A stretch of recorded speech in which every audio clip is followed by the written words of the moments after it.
war in Ukraine is still very much brewing, and in a shocking new twist, the United States has transferred its MQ-9 Reaper tactical attack drones to Ukraine without publicity. This is very interesting news because if this drone is used against Russia, it can lead to an all-out nuclear war.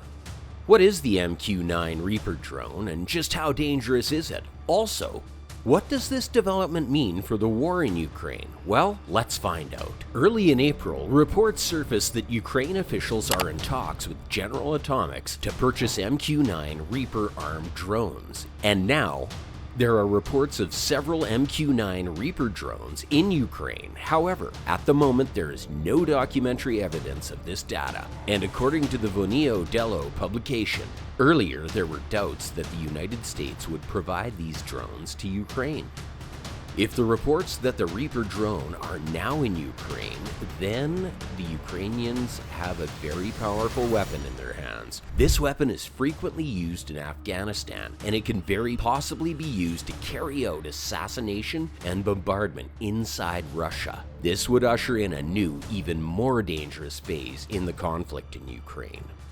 These drone operations, which almost certainly depend on US military personnel, could trigger a nuclear response from Russia if they are perceived as another sign that the United States is determined to undermine Russia's central government and turn it into a failed state similar to Iraq, Libya, Syria, and Afghanistan. The MQ-9 Reaper is the US Air Force's main offensive strike unmanned aerial vehicle. Given its lengthy loiter period, wide-range sensors, multi-mode communication suite, and precision weaponry, it offers a special capability to conduct reconnaissance, strike operations, and strike coordination against highly valuable flitting targets. Reapers can also carry out the following tasks and missions: route clearance, target development, route surveillance, reconnaissance, closed air support, combat search and rescue, buddy laser, precision strike, convoy raid overwatch, and terminal air guidance.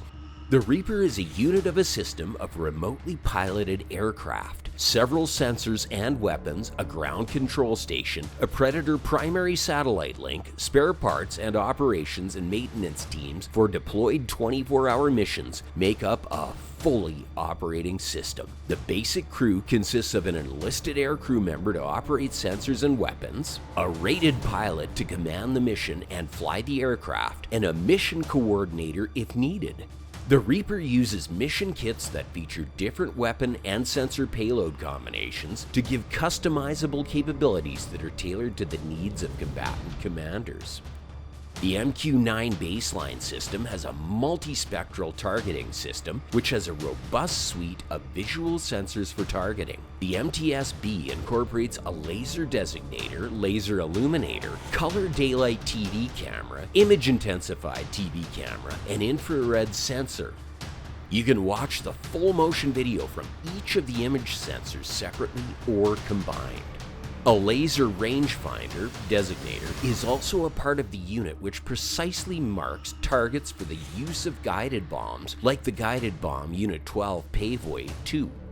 In order to facilitate the targeting of future GBU-38 Joint Direct Attack munitions, the Reaper is also outfitted with a synthetic aperture radar, the air-to-ground missile 114 Hellfire, 4 laser-guided missiles with high precision, minimal collateral damage, anti-armor, and anti-personnel engagement capabilities can also be used by the MQ-9.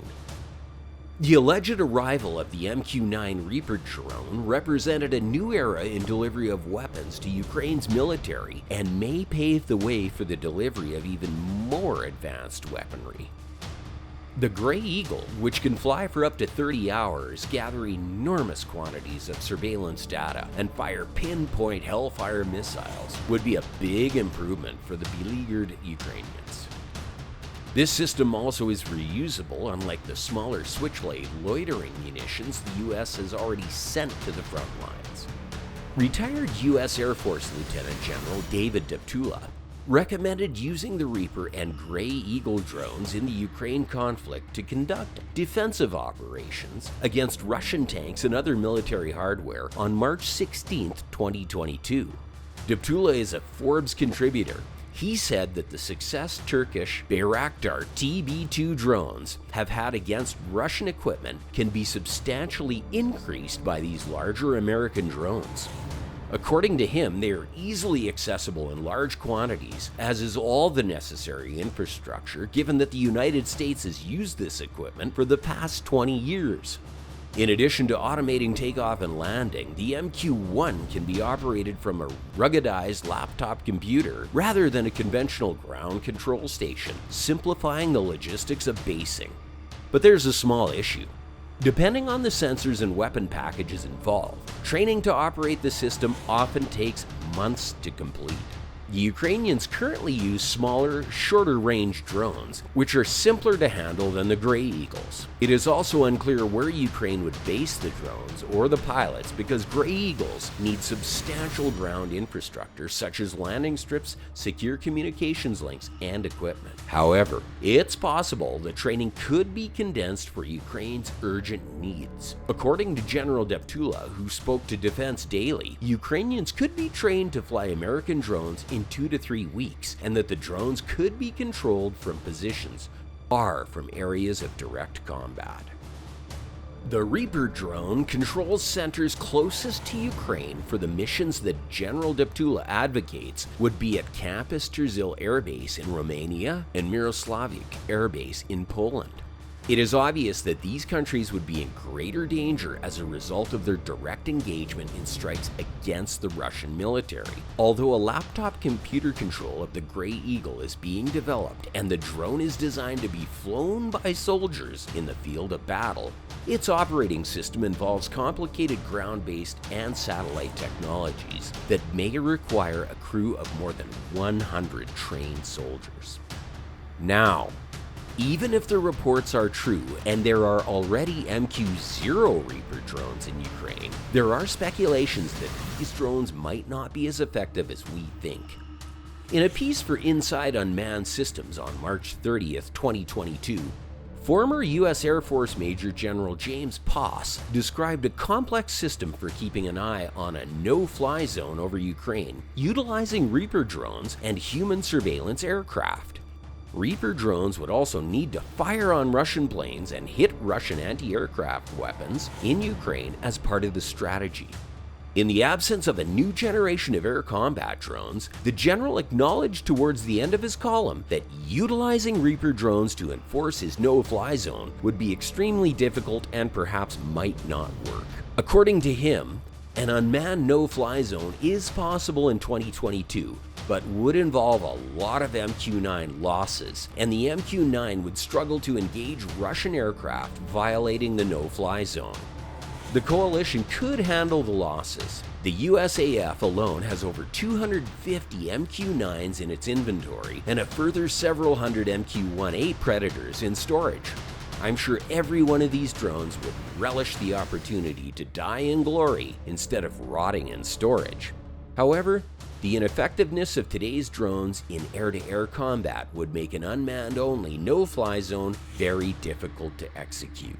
However, it is clear that Russia may be extremely vulnerable to armed Reapers that might fly at night and carry electronic jamming systems and artificial intelligent targeting assistance, especially given the apparent ineffectiveness of Russia's anti-aircraft systems against relatively slow, low-flying aircraft like drones, and the fact that Russia and Ukraine share a 1,200-mile land border.